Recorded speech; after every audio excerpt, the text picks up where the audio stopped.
Shutterstock Music.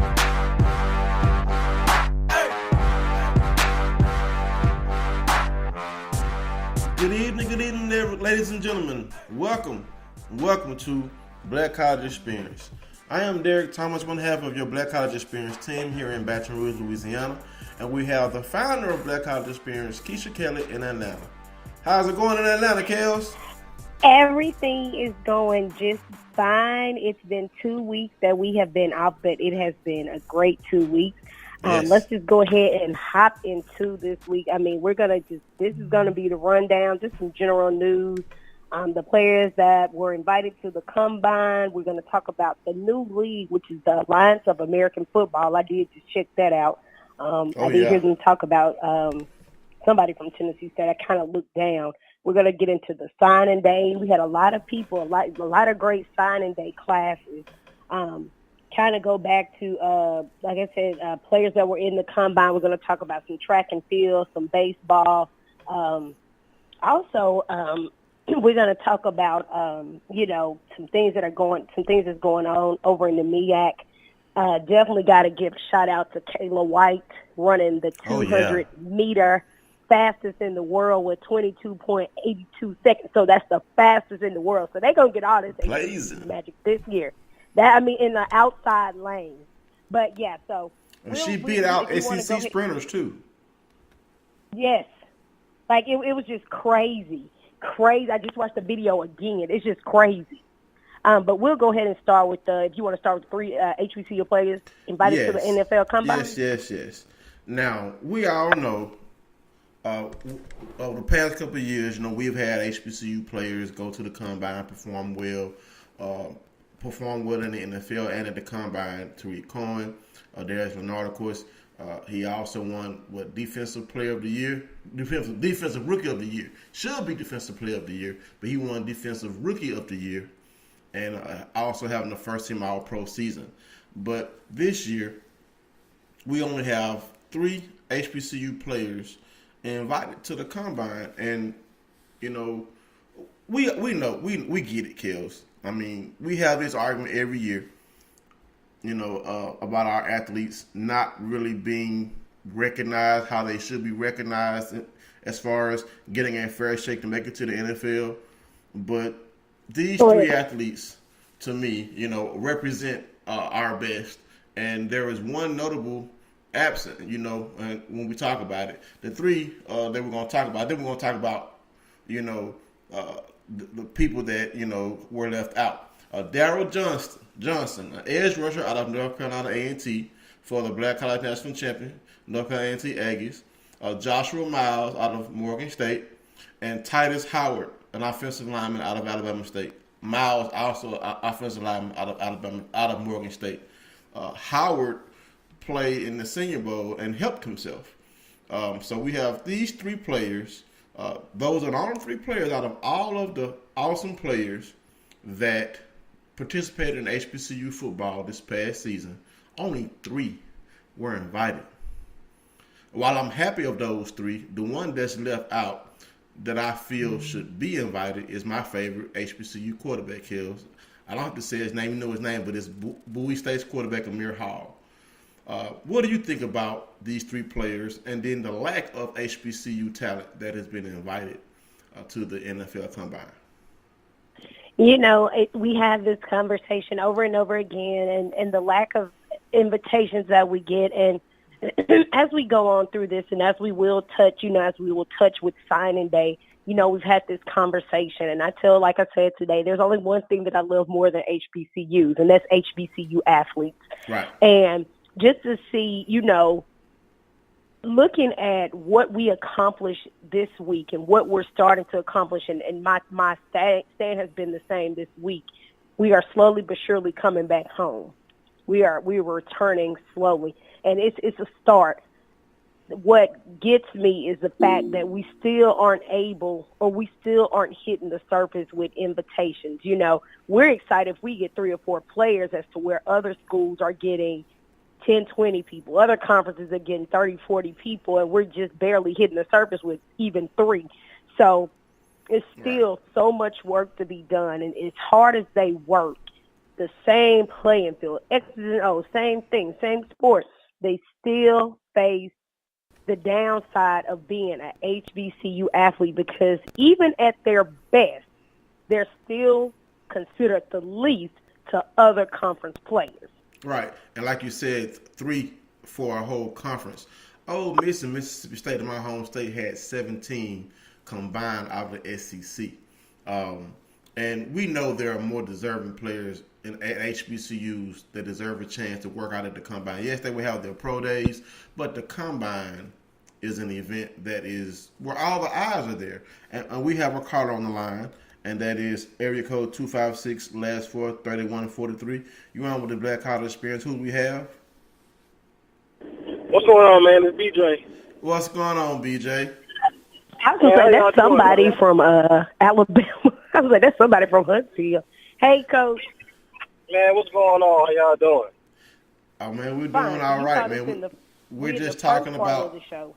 And we're just talking about the HBCU players invited to the combine and just the lack of HBCU stars that were invited to the combine.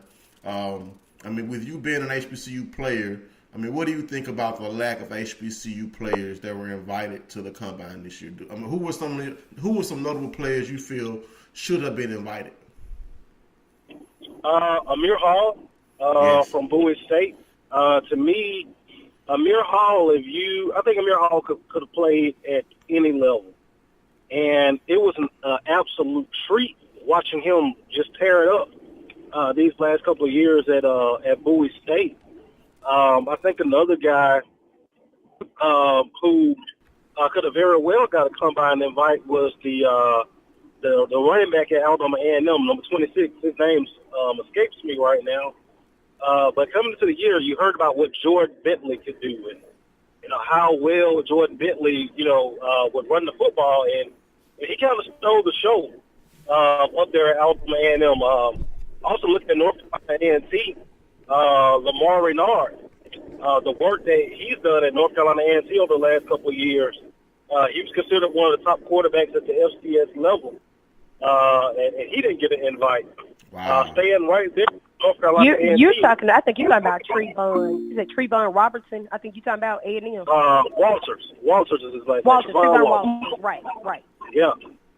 So I think he's one of those kids. Also, Markel Cartwright, when the season started, if you look at the draft boards, he was considered a middle round pick, and he still looks like he's going to get drafted, but he did not get a combine invite. And I'm not sure is that because he dealt with some injuries this year. He still ran for over 1,000 yards. He didn't have the year that he had a year ago. But Markel Cartwright is another one of those guys that I felt like would have gotten a look at the NFL combine. So I mean, those were some notables, some guys who I felt like would get an opportunity to show what they can do up in Indianapolis. Like I said, like you guys said, with all the eyes up on them, those are two that I feel like definitely had the opportunity to do so. But for whatever reason, they didn't get the opportunity. And the combine was something that I was talking about earlier today. And I have a cousin that we felt like should have gotten a combine invite from a larger school, from an SEC school. He was second team all SEC, and he didn't get a combine invite. So it's such an inexact science. You don't really know what these guys have on who they're going to invite. But 3 HBCU kids, I feel like there's more. The biggest one is, like I said, to me, is Amir Hall, Right. who I think proved a lot of people wrong. And one other player I want to mention is Sterling Shippey out of Alcorn. He didn't get a combine invite, and he declared for the draft having a year left. And he had a pretty good year this year. He is a prototypical run stuffer in the NFL. And, of course, we want to also highlight Darrell Johnson also leaving early with a year left. We don't normally have HBCU players doing that. So, BJ, what do you think about HBCU players leaving early and their chances of getting a combine invite coming out of HBCUs, even when some of the senior stars are overlooked? I think when you leave early, especially when you start talking about at the FCS, HBCU, or D2 level, you have to make sure that it's a sure shot. You don't have the margin of error that someone from, the Big 10 or the Big 12 would have. I think with Sterling Shippey, I wish he would have gotten an opportunity to play this season.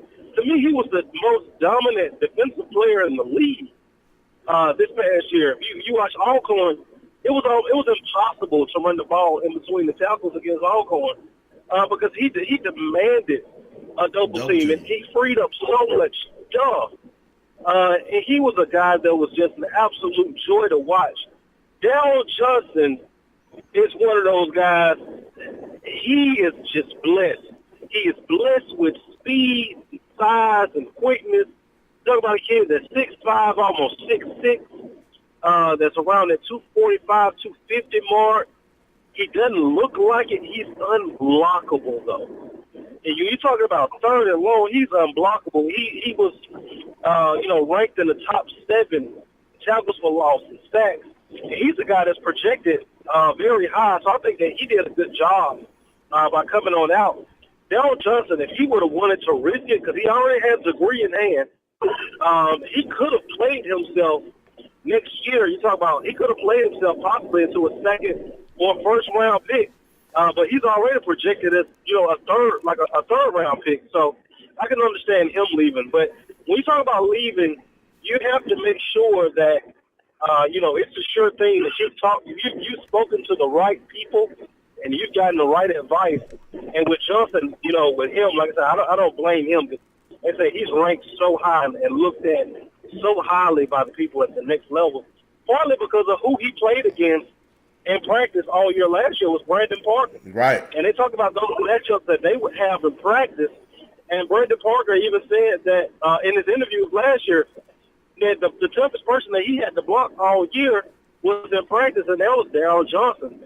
And if you look at Darryl Johnson's productivity, whether it was against Jacksonville State, whether it was against East Carolina, he jumps out. He was unblockable all year long. So that's my take on those two. Yes, I can't wait to see what he runs in the 40-yard dash and what he does in workouts because I have a good feeling he's going to test well. The Maniac was drafted in the second round last year, and we saw what he did out of the MEAC. And this is another freak athlete coming out of the MEAC, doing something that even the Maniac didn't do, leaving a year early. So if Johnson gets drafted, and does well, I don't necessarily want to see this happen at HBCUs, but if you have the talent to go, because there have been players drafted out of junior colleges. So if you can get drafted out of a junior college, why not get drafted out of an HBCU, right? Exactly right. Exactly. So, and we have my line brother on, Patrick Perry. PP, you want to give your comments on players that are left out of the combine from HBCUs? Oh, could you repeat that? We were talking about HBCU stars that were left out of the combine, and we just wanted to ask you, what are some players you feel should have been invited? Oh shoot! What about the one that probably jumped? I'll say the one that probably jumped in mind was was Alcorn. That's probably it. Shippey? Yeah. What about McElfresh? I know he didn't have a good senior year, but he had a good junior year. I think, what is it? No, what is it?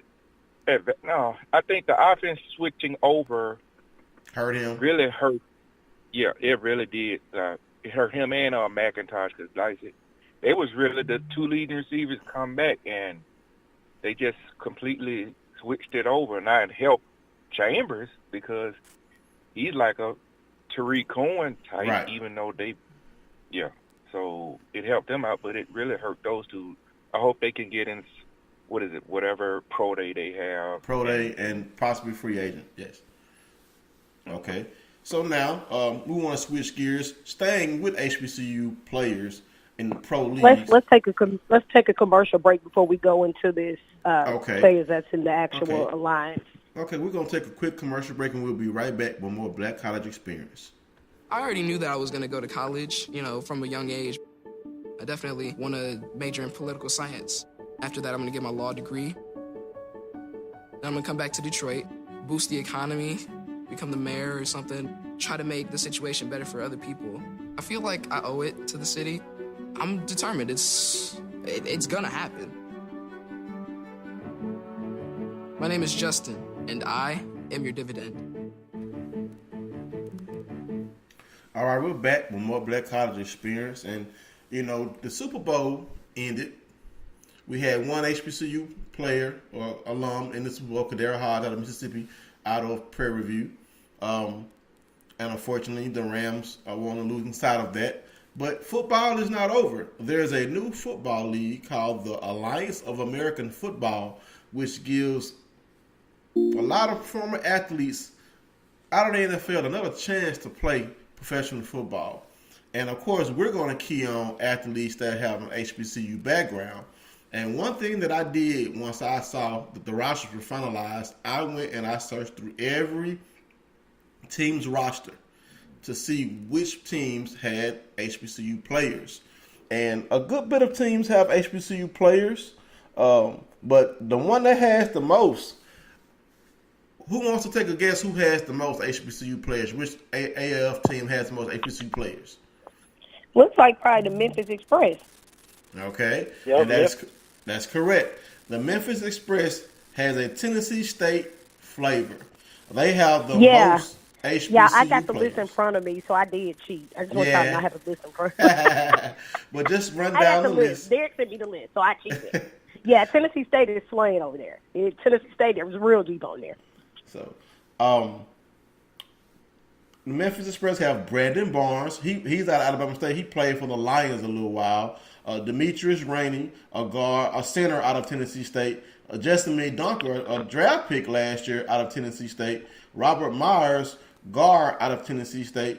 Christian Morris, offensive lineman out of Ole Miss / Tennessee State.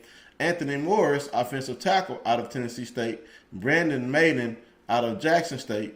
Terrell Bonds out of Tennessee State. Now, Tyshawn Henderson is on a team, but I must have cut his team off. But he's out of Clark, Atlanta. I think he's playing for the Legends. But other teams have Orlando Apollos have Ryan Davis, a linebacker out of Bethune-Cookman. The San Antonio Commanders have a Southern University grad, Kales Arthur Miley, defensive lineman. And the San Diego Fleet have Justin Williams, a defensive back out of Hampton. So what I want to ask is, BJ, when this league was getting announced, I saw you working out, man. Were you going to come out of retirement and go try to play in the AAF, man? Man, I'm done.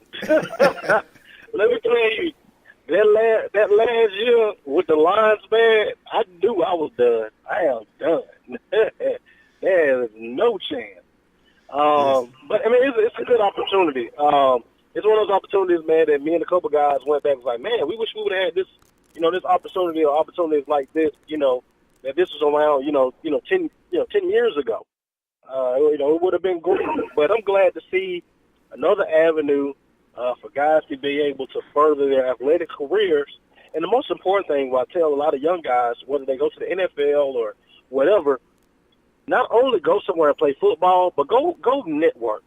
Right. Because when you go network, that's how you get into coaching. That's how you, get into, some scouting opportunities. That's how you further yourself outside of football. It's just not going and show up and lifting the weight and doing the work on the field. Network, talk to some people, pick some brains, and let them know that you're interested in doing things after football. And that's something that our kids, HBCU or not, that's a lot of what our African American players have to do more of. Right. Because go ahead, Kels. I was like piggybacking off what you're saying, and that's one of the things that we talk about. Morehouse Clark, they are now providing that opportunity to those kids. Like I tell them all the time, like networking is one of your major things. Your network equals your net worth. So like you said, after football, then what? You might want to coach. You might want to be an analyst. you might want to coach high school football. It's so many different things you can do after, but you can't depend on, I played in the league and this is what it is. That's just not how it works. And we just know it's not always in our favor. Sometimes, and more times than not, we're just not prepared. Exactly. And it's now that we have to provide those opportunities for those students. Like I said, like maybe last week, I know they came over to Clark Atlanta and they did a panel. And I was like, you have to make yourself available. And we also not only have to, they making themselves available, we have to be in those places. We got to be at the table. If we got somebody over there giving us the information, we got to get there and get the information. We got to apply. We got to be at the meetings. We got to be where we need to be to do the networking. I mean, because I can't tell you how many places I've been, and I'm a card collector. I collect cards, and I'll be like, I can use this person for this. I didn't met this entrepreneur for this. I didn't met this person. I just run across people that I can't even say on this radio, but I just run across people, and then you start to connect the dots, and you realize how many connections these people have. And I think, like you said, it's one of our things. We don't have that pool sometimes. Exactly, and it's funny BJ mentioned that about getting into coaching, because we know a lot of the future NFL coaches, assistant coaches, college coaches, a lot of these coaches didn't play football. Or if they played football, they didn't play at the highest level, or they weren't even players who played a whole lot. So a lot of people want to say that a player who played the game at a high level or a successful level doesn't have the ability to coach. I beg to differ. BJ, you've been a successful coach. You know what I'm saying? I know several former players who have developed into great coaches. So, when people try to say that, I don't agree. So, for our HBCU players, if the door is shut for you for playing, get into coaching so that you can help blaze the trail. Look what Doug Williams, what he's doing with his job with the Redskins. You know what I'm saying? So, even though the doors are shut, and right now this door for the AAF is open, and then next year we're going to have the XFL coming back. So that's going to be another league where we're going to have HBCU athletes getting a chance to showcase their abilities. I just think this is great, and I can't wait to see. Unfortunately, Memphis was getting beaten by the Birmingham Iron. So, hopefully Memphis can get back to the drawing board and come back next week and have a better performance. But it's just good to see HBCU athletes getting a chance to fulfill their dreams, earn a check, and do what they love, playing football. So now we're going to transition into the SWAC, talking about signing day. And National Signing Day, for HBCUs is for what every program is done, to restock your team from players leaving, bring in the next great athlete. And we had a lot of athletes sign with our institutions. Some were shockers. And we had 3 stars, a few 4 stars. We had transfers. So the outlook for the SWAC and the MEAC, the CIAA and the SEAC, and also Edward Waters, and also the rest of the HBCU football teams are good, because you're restocking with quality talent. You have athletes that have the ability to play for Power 5 teams, but they're signing with HBCU players. And just to name a few, the one that comes to mind is... Wait, let's start with Alabama A&M. Yeah, let's just go in that order. Start with A&M. Go ahead, Kels. Oh, okay. Well, we talk about it a lot, and everybody knows Burrell is in Huntsville, so of course he gets most of it, and he sees most of it. And I kind of got E&M on the backside, but I always say Coach Maynard is doing something special there. He had a young team, and I think that they're coming into now. This was actually his second National Signing Day on the Hill, and they're saying that it was a success. From this 2019 class, Garen Harrison, which is the offensive lineman, 240 pounds from Sacramento City College. We have Keandre McKnight, which is a wide receiver from Wilmer Hutchins High, which is in Dallas, Texas. Looks like O'Day Hilaire is from Glade Central High, which, of course, that's in Florida. Got a good old Georgia. I like that name. Joshua I love that name. O'Day, Hilaire. Yes. And I'm pretty sure I'm saying it wrong. I would have said that name so wrong. It wrong. I'm pretty sure I'm saying it wrong too.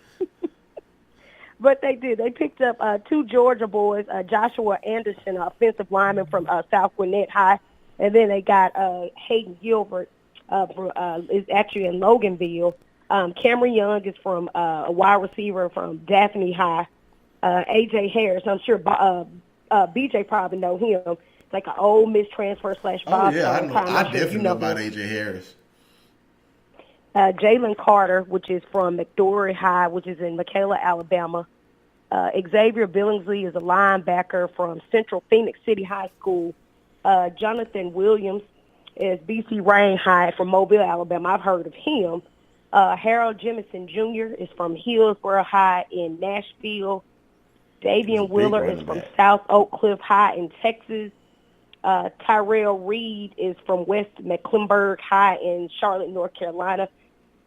A&T was trying to figure out how that happened. Kenny Edwards from Grayson High School is also in Georgia. DeMarco Gibson from Waycross, Georgia. They did across the board. Grayson High is a football factory, so this young man can play. I mean, that's where Robert Kimdichie played, right, BJ? Grayson High in Loganville, Georgia? BJ, home of the, that's the home of the Kimdichies. Yeah, so, Grayson High is a football factory. So, this young man, I think is going to definitely, help out here. The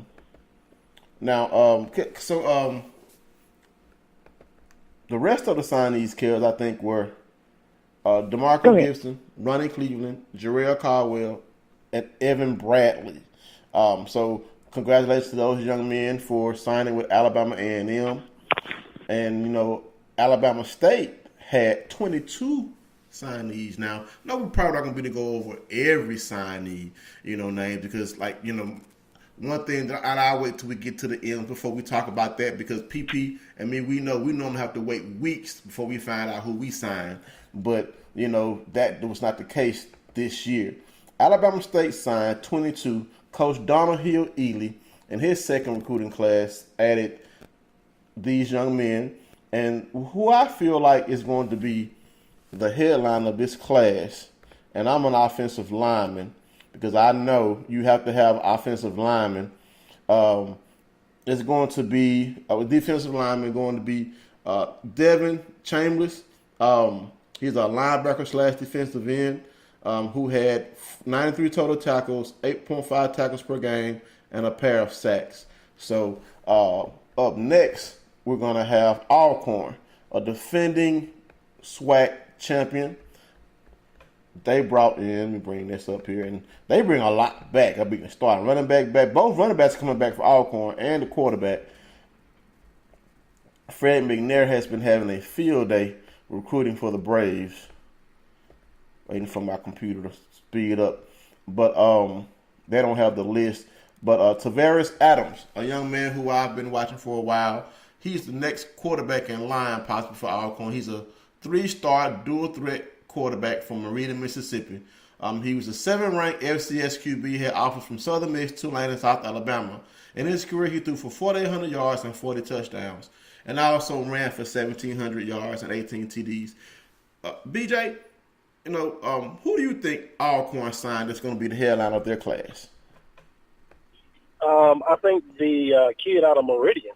Yeah. I've been watching him. I've been hearing his name on the board, been watching some of his huddle. I think that he will be one of those guys that I think that you'll hear his name around the SWAC once he gets his shot at Alcorn.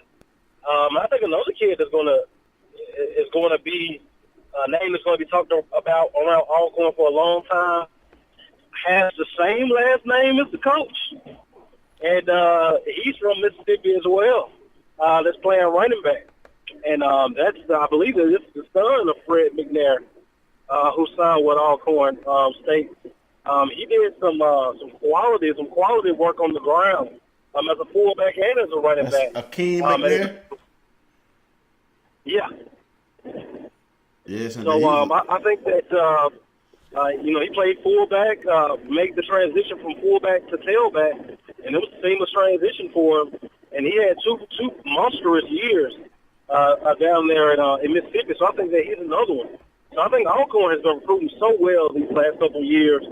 They're able to go in and redshirt a lot of talent.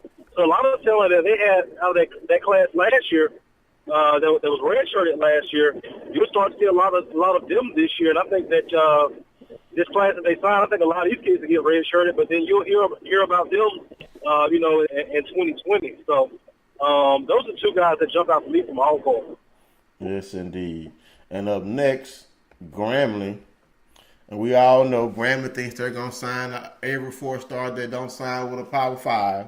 But Grambling always recruits well.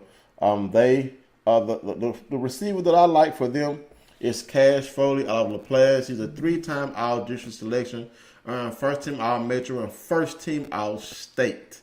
He's also a 4-year starter in basketball and also lettered in track. He chose Grambling over Arkansas State, Kansas, Kentucky, Louisiana Lafayette, New Mexico State, South Alabama, Southern Miss, and Texas State, and Tulane. So this young man had offers galore, So Fobbs reloading, trying to see if they sign a quarterback in this class. They also have some transfers. Cody Dillard out of Tyler Community College, Brandon Vaughn out of Cisco Community College.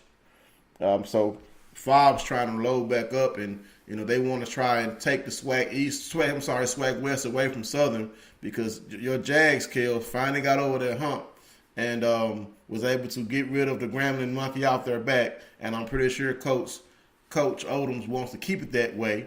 Up next is Jackson State, who they're going to be breaking in a new head coach who was their interim head coach after Coach Hughes was relieved of his duties. Coach Hendrick finalized a highly titled recruiting class.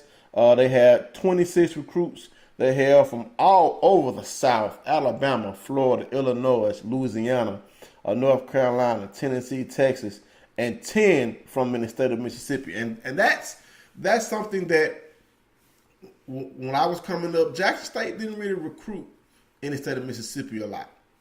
Coach Hughes changed that, and now Coach Hendrick has continued that.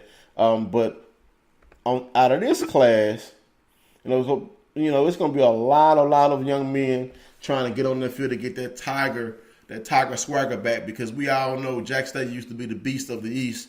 So Coach Hendrick almost toppling Alcorn for the SWAC East after taking over for Coach Hughes. Signed a pretty good class, and the one signing I want to talk about is D.D. Bowie, a 4-star transfer from Ole Miss. He actually played at Ole Miss as a defensive back as a true freshman.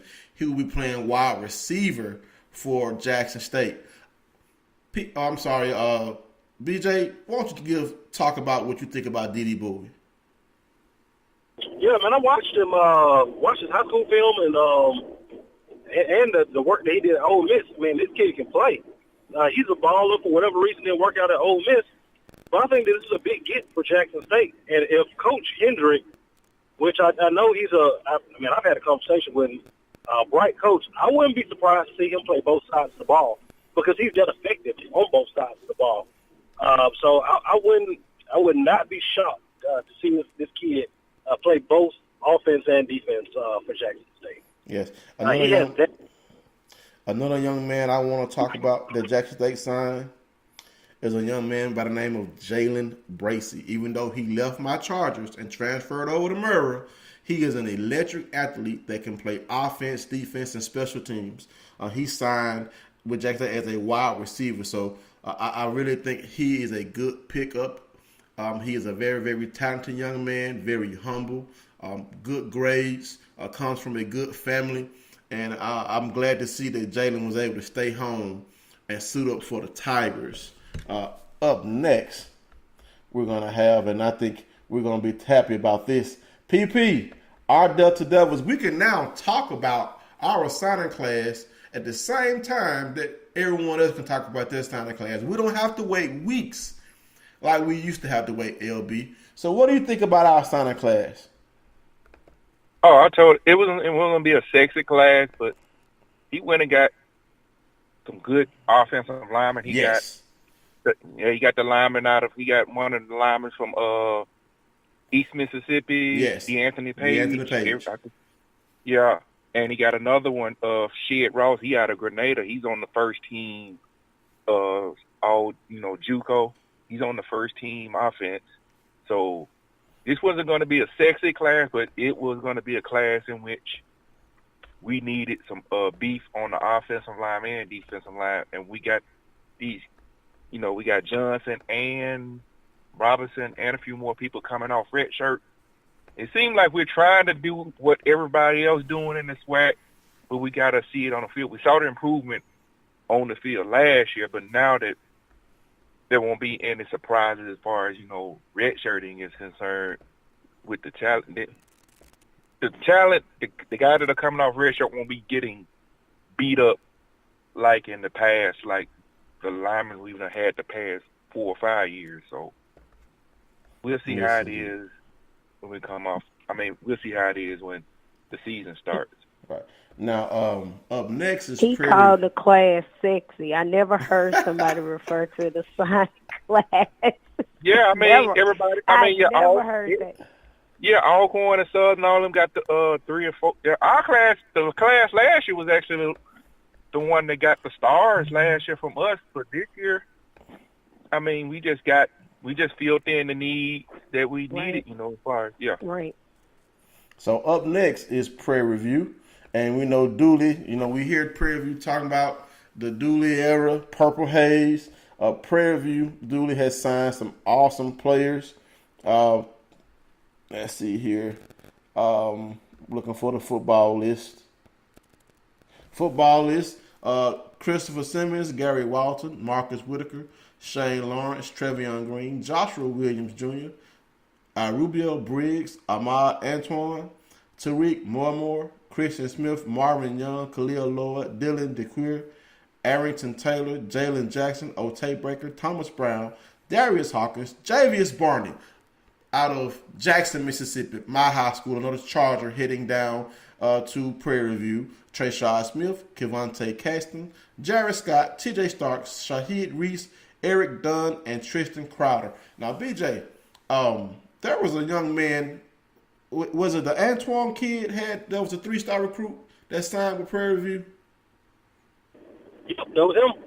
Out of New Orleans, in the car. Yeah. Yes, indeed. And he had offers galore as well.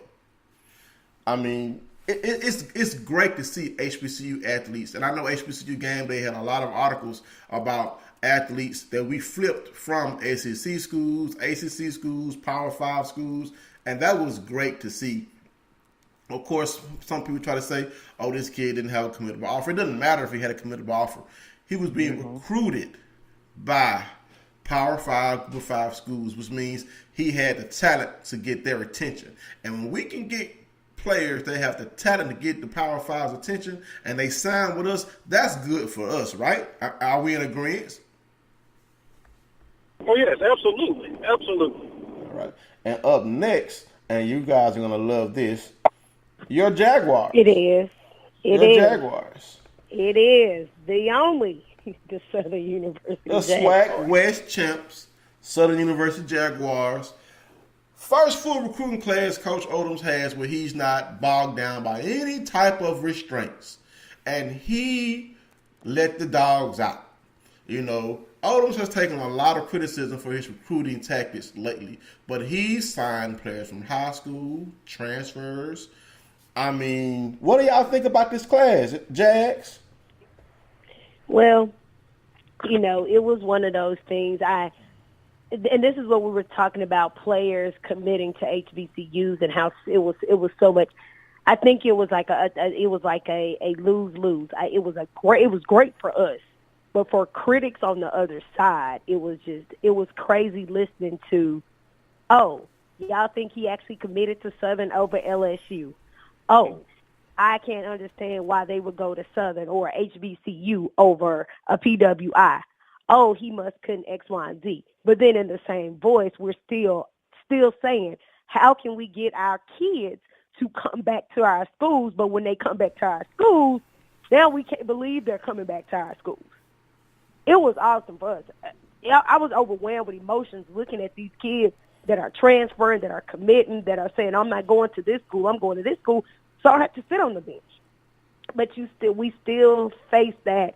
We think that the ice is colder mentality. That's what we're looking at. I'm happy with the science class, but listening to the criticism behind it is annoying. So, BJ. But I agree, Kels. I mean, look, the Southern University class it's a microcosm. It's a look-in of where the program is headed. Coach Odoms talked about, getting the grabbing the monkey off your back, and now all corn is next, and focusing your attention there. And now have an opportunity for the program to get bigger and stronger. This is the first time since the 2015-2016 school year that we've been able to go full blast. Recruiting, spring practice. This is the first time. So this class was indicative of that. A lot of critics say, well, Coach Odoms didn't recruit the local area. We hit it hard this time. Oh, he did. So we don't bring in the transfers. He did it this time. He did it. We're not getting the top-rated athletes. We did it this time. So I think this was a statement by Coach Odoms and that staff, that Southern University last year we were knocking at the door, and the design, the goal is to kick it down this year. And I think that was a statement that was made with our recruiting class. Very happy, very excited.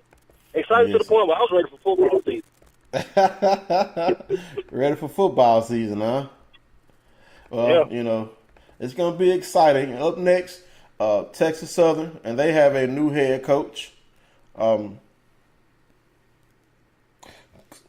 Clarence McKinney has his first signing class, and he welcomed one high-profile quarterback, much-traveled quarterback, but he has kept his nose clean since having some issues at Florida State, and that is former Florida State Seminole, former East Mississippi Community College Lion, and former Florida Atlantic, I can't remember what their mascot is, quarterback DeAndre Johnson. And I think he has 2 years of eligibility left, if not I'm mistaken, BJ. I think he does. He has 2 years left. So this is a coup. We know Texas Southern has suffered under Mike Haywood. I thought Mike Haywood would raise the profile of Texas Southern football, but unfortunately he did not. It looks like Clarence McKinney is raising the profile with this signing here. Trying to find that list of players.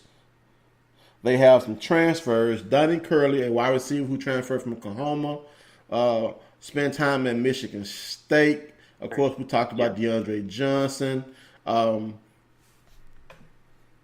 incoming freshman, quarterback Bryson McKinney, running backs Ja'Cory Howard, Ladarius Owens, offensive lineman Marquis Johnson, Jack Nance, Trevion Robinson, and defensive lineman workers for freshman cornerback Ja'Cory Benjamin, defensive lineman Tyler Martinez, linebacker Jadrian McGraw, and defensive lineman Vermontez Pippins. But the headline of this class is none other than DeAndre Johnson. And I feel like he's going to be the starter. He was brought to Texas Southern to be the starter. So we're going to see if he can have a Devontae Kincaid-like impact on Texas Southern. Well, we know Texas Southern was not at the level of Grambling when Kincaid got there. But DeAndre Johnson is a talented quarterback. And if he can, take them to the next level as far as just competing on the field, I mean, Texas Southern could make some noise by the time he's a senior. What do you guys think about that? I think this teaches better classes, and it'll be exciting because we know TSU, Texas Southern, is basketball. They're a basketball juggernaut. So it's going to be interesting to see what they do during football season. Yes, indeed. And last but not least, University of Arkansas Pine Bluff, the team that finished last in the SWAC West, and they signed a good amount of talent and trying to revitalize that team. Timon Atkins, Monroe Beard III, Jaquan Bennett, Berkeon Black, J.T. Brown, Rashad DaCosta, Jamal Foote, Daniel Godina, Javon Gray, Dalen Hill, I need to get me another mouse. Tariq Nelson, Chris Newton, Athen Smith, Derek Smith, Tyler Smith, Xavier Vaughn, and Lavonsky Williams. But there's a young man that signed with University of Arkansas Pine Bluff, and I was hoping he would have called in tonight, and that is Tyler Smith out of Cleveland, Mississippi, Cleveland Central High School. He is a Delta Devil legacy, so he spurned us, PP. When I talked to his mom, and I told him if he called in, I was going to ask him, I understand, you may have wanted to get away from home, but how could you just spurn your home school like that? But he's a talented young man. I got a chance to see him play on film the past 2 years as Cleveland Central High School beat up on my Chargers 2 years in a row. He is a quality young man. Can't wait to see what he does. He's 6'2", 230 pounds, and he is rock solid. So congratulations to Tyler Smith as he leaves home to go to University of Arkansas Pine Bluff. And that's the end of our SWAC signing day, but we do have some basketball news. And since Kels did mention Texas Southern in basketball, they aren't the number one team in the SWAC for basketball. Who's the number one team in the SWAC for basketball? It's a Prairie View still. It's Prairie View. I'm Texas, saying, well, it's Prairie View, so okay, so it's still Prairie View. Prairie View is number one in basketball.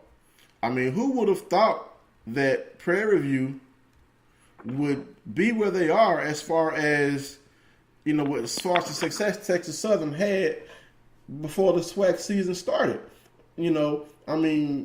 Texas Southern had wins over Power 5 schools. Who would have thought that Prairie View would be in the position that they're in? And I'm getting ready to bring up the standings now for men's basketball so we can run down them. All right, standings in the SWAC. Prairie View sitting at 9-1, but Texas Southern did just beat Prairie View. And Texas Southern is on a 4-game win streak. Texas Southern sits at 7-3. Grambling State at 6-4. Jackson State at 6-4, Alabama State at 6-4, UAPB at 5-5, Alcorn at 4-6, as well as Alabama A&M. Southern and Coach Wood's first year is 2-8, and our Delta Devils PP, we're dead last at 1-9 in the conference, losers of 8 straight. So I know, but heading into the home stretch, getting ready for the SWAC tournament in a few weeks, can't help but hope that we can at least move up the standings. On the women's side, your Lady Jags Kels and BJ are leading the SWAC. What do you think about that? Coach Carlos Funches, in his first year after his mentor leaves to go to Prairie View, and they are sitting 1-2 in the SWAC. Southern at 8-2, Prairie View at 7-3, Alabama State at 7-3, Texas Southern and Grambling at 6-4. Shocker there with what Grambling brought back. Alabama A&M at 5-5, Jackson State and Tamika Reed sitting at 5-5 as well. Mississippi Valley at 3-7, Alcorn at 2-8, UAPB at 1-9. Kels, how about your Lady Jags defeating Grambling again yesterday? I'm proud of our Lady Jags because the men ain't doing it. The ladies are getting it done, but the men aren't. They have some work to do, and we know they still have time. But to be first right now, despite Coach leaving, going to Prairie View, because that was the whispers, that was the rumors that we wouldn't recover. And Coach Funches has come in and picks up basically where she left off. So it's good to see that we're still on that upward trend. BJ, what do you think about your Lady Jags? Man, they're doing a great job, amazing job. I was sad to see Sandy leave and go to Prairie View. And people kind of talk about the stability of the program. What would happen with Sandy leaving, going to Prairie View? How would with the ladies, how would they bounce back? There were so many question marks going into the season. And I'm just proud to see them, answer the critics and show that, Southern University, the women's basketball program, is here to stay, with or without Sandy Pugh. So great job, great win yesterday against Grambling, and looking forward to seeing this team go deep in the tournament. Yes, indeed. And right now, the Lady Jags, like I said, sitting number one in the SWAC, are the favorites to become SWAC regular season champs, and they have to be the favorite to win the SWAC tournament. Jumping over to, we want to take a commercial break before we jump into the MEAC, Kels? That's fine. All right, we're going to take a quick commercial break, and we'll be right back to jump into the MEAC. Are you interested in attending an historically black college or university? Hello, my name is Robert Mason. I'm president and founder of the Common Black College application. Our application allows you to apply to any number of 44 historically black colleges and universities at the same time for only $35. So visit our website at www.commonblackcollegeapp.com to apply now. Thank you, and get educated. All right, we're back with more Black College Experience, and we're about to jump over to the MEAC. But first, before we jump into signing day, there was a new head coach named at Morgan State, and it was a surprising name, a name that I know because I watched this guy play college and professional football. And his Michigan great Tyrone Wheatley has been named the new head coach at Morgan State. But I don't think he's had any head coaching experience, right, BJ? No, not to this point. Not to this point. No head coaching experience. He served the last 2 seasons under head coach Doug Marrone as running backs coach for the Jacksonville Jaguars. He also worked with Marrone at Syracuse and also with the Buffalo Bills. As a college assistant coach, Wheatley was one of Michigan's best recruiters, and he ranked 6th nationally according to 247 recruiting rankings. Forget head coaching experience. The man is a legend in college football lore, and he knows how to recruit. Even though he's at Morgan State, his name alone is going to bring talent to Morgan State. And he has his son, a tight end, transferring from Michigan. I'm wondering, is he going to follow his father to Morgan State, or is he going to continue, is he going to blaze his own trail somewhere else? I would love to see him reunite with his father at Morgan State as Tyrone Wheatley, Coach Wheatley, gets the program off the ground. Kels, what do you think about Tyrone Wheatley being named the head coach at Morgan State? I think it's a good thing. I always wait to see what's going to happen in the season. I mean, we've seen some surprises, and some things happened last season for Morgan State. So I think they beat North Carolina A&T. Exactly. So we'll see what happens this year. Yes, indeed. So before we jump into sign day, we do want to talk about Norfolk State star Kyle O'Quinn is going to get his number retired, and he's also going to be added to Norfolk State's Hall of Fame in March. I mean, I think Kyle O'Quinn is the last HBCU player to really get drafted and do something in the NBA, correct? Correct. Yeah, they want to get drafted. Yeah, so, hopefully we can have some others, but he's had a long career since 2012, and he deserves to get his number retired and be enshrined into the Hall of Fame. He had an outstanding college career. Now, MEAC signing day. I mean, just like the SWAC brought in a lot of talent, so did the MEAC. I mean, Bethune-Cookman coach Terry Sims enjoyed his 5th signing day. I mean, had his 9th annual signing day bash in the Michael Libby Johnson Civic Center for Civic Engagement. I mean, Bethune-Cookman out of Talent-Rich, Florida, just continues to bring in awesome talent. They had, get to this list here. Let's see, they signed about, it was expected to be less than 25, but they signed 11 defensive backs, 7 offensive linemen, 4 defensive linemen, 3 linebackers, 1 kicker, 1 punter, and 1 receiver. 11 defensive backs. BJ, what do you think about that? You think some of them guys are going to be switching positions? Well, they had to. They were real senior-laden in the defensive backfield last year. So they had to replace some of those guys, and I wouldn't be shocked if you see some of the larger guys looking at the scheme that Bethune-Cookman plays, see some of those larger guys put on about 15 to 20 pounds and move to the outside linebacker position. Bethune-Cookman has a knack for doing that, kind of recruiting those 5'11", 6 foot, 195, 200-pound safeties, and then growing them into 6 foot, 215-pound linebackers that can run. So that's something that coach has shown that he will do over his tenure at Bethune-Cookman. So I think a combination of that, along with having the senior lane defensive backfield, is why you saw so many defensive backs get signed in this particular class. Yes, indeed. And up next, we're going to have Howard, who has a new head coach, Coach Ron Prince. Added 6 new Bison to the 2019 recruiting class and bringing in 20 student athletes overall. The 6 athletes that joined the Bison are Brennan Brown, offensive lineman, Nicholas Farris, a kicker punter, Elton John Baptiste, defensive end, Dominic Logan Neely, a cornerback, Sadiq Salul, a defensive back, and Thomas V, a tight end. Kind of a small signing class for Howard. I'm wondering if they're going to add some more over time, picking up guys who may want to transfer. What do you think about this small class from Howard, BJ? Well, I think a lot of that class got impacted by Mark London taking the job at William & Mary. Mm-hmm. I want to say he took 5 Howard commits with him. Wow. To William & Mary. They sent him there. No, I think the number's 5. I got to go back and check, but that had an impact on Howard.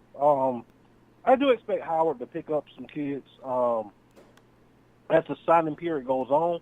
What a lot of people don't know is that the signing day is the start of the signing period, and that'll last, I think, through April, if I'm not mistaken. So I think that you'll see them bring in a few more kids. But a lot of that class that they had, those early commitments that they had, are now going to be wearing gold and green at William & Mary. Yes, indeed. And I know, Coach, we're not going to have enough time to talk about every signing class in the yet, but I definitely want to talk about the national champions. North Carolina A&T signed 22 new players. They also had a lot of quarterbacks transfer in. I think 2 transfers came in. One had his name here, Kingsley Ifedi out of East Carolina. They also had a transfer from South Carolina, Corey Banks, a wide receiver, and a couple of offensive linemen transfer in out of Victor Valley College. That is Tron Barrington. But one signee, BJ, and we talked about this in the group, that may come in is former Virginia Tech quarterback Hernan Hooker. Am I saying his name correct? Yeah, that's it. And his dad is a North Carolina A&T legend. And you felt like that he would, that he's interested in coming home. So do you think that's still an option for him to come in, even though North Carolina A&T signed Kingsley Ifedi? Yeah, I think that's still in the works for him. Talking to some people that's familiar with the kid and his family, that North Carolina A&T is definitely on the table. North Carolina A&T, the cupboard was not bare from a quarterback standpoint. They already had some guys on the roster. Now you're bringing in transfers, so it'll be interesting to see what happens there. Like I said, his dad was a legend at North Carolina A&T. Back when they had things rolling back in the 90s. It's going to be interesting to see what happens with him, because now you talk about a very, very crowded quarterback room.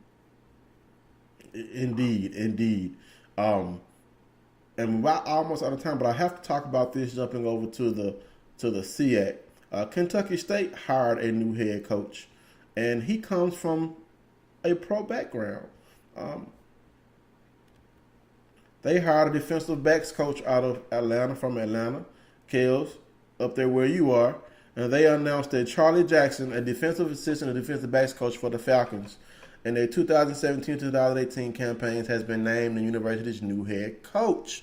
And his motto will be compete against perfection. Again, another young coach who doesn't have any head coaching experience, but he has professional experience. And that's going to bring clout. And when you have clout to say that, hey, I used to coach for the Atlanta Falcons, that's going to bring talent in. And, you know, I hope that he does well. He's a veteran of the Air Force, has a long history with the NFL, the National Collegiate Athletic Association, also Fellowship of Christian Athletes. He is as good as a man / coach as you can find. I mean, he's a veteran. He deals with FCA. I mean, he has pro experience. I mean, I think this is a coup for Kentucky State to bring him in, and we're just going to see how that plays out. And we're almost out of time. Kels, you have anything you want to close us out with? Wrapping it up, just to let everybody know, to end it on this note, yesterday, because we didn't get to the SEAC, Morehouse did clinch the Eastern Division on yesterday after closing out against Clark yesterday, so they have clinched the Eastern Division. For people that don't know, that championship is coming up at the end of the month, and we will once again be in Birmingham. I will be in Birmingham. And also, Miles College, for the first time in college, in their program's history, they clinched the Western Division. Awesome. So we're going to see a lot going on for Miles. First is the football team. Now we're on the basketball team. That's the first time in their school history that they've actually done that. So congratulations to, again, both of those teams. And, again, to Kayla White, again, the fastest time in the world, 22.82 seconds, a 200-meter at the Tyson Relays from North Carolina A&T. That's some true black girl magic. Yes, indeed. Black girl speed, too. And I want to mention this before we leave. And this is a story that we've been following up since his injury. But Christian Abercrombie was welcomed back to campus by his teammates at Tennessee State. That is God at work, y'all. I don't know if he's going to be able to play football again, but for that young man to be able to go back and hug his teammates walking on his own 2 feet, that is God at work. So Christian Abercrombie, hopefully we can come across you one day, and so you can come tell us your story here on Black College Experience. And that's all I have. And, you know, and if you listen to us tonight, man, check, if you have Facebook Live, man, BJ Jones is going to have his signing day recap on his Facebook Live. So we want to thank BJ Jones for joining us, giving us his awesome knowledge. And we're going to come support you right after we end, BJ. Man, appreciate that, man. Everybody tune in to SWAC Sports Central, 7:30 Central Time. We're going to be there. We're going to have a little fun with it. All right, and we are done. We'll be back next week. We are not done yet. No, we're not. The most important announcement. Well, let me hush. This week, on Saturday, is the Black College Football Hall of Fame enshrinement. I will be at the College Football Hall of Fame on Saturday. So please tune in. They got us set up like we in a whole separate section. We in a filming room. I don't even know what that's like. But we are excited. I'm excited for Hugh Douglas from 92.9 The Game. My frat. He is being inducted. Your frat. He is being inducted into the College Football Hall of Fame. And then last but not least, on Wednesday, the great late Eddie Robertson is celebrating his 100th. He would have been 100 years old. So there's a commemoration at Grambling this week. There's a commemoration next week at the College Football Hall of Fame that I'll also be going to. So you'll see the birthday stuff for Eddie Robinson, I'm sure, starting tomorrow. But it is coming. Yes, indeed. All right, and we are out of here, ladies and gentlemen. Check back with us next week for Black College Experience. Have a good night. Good night.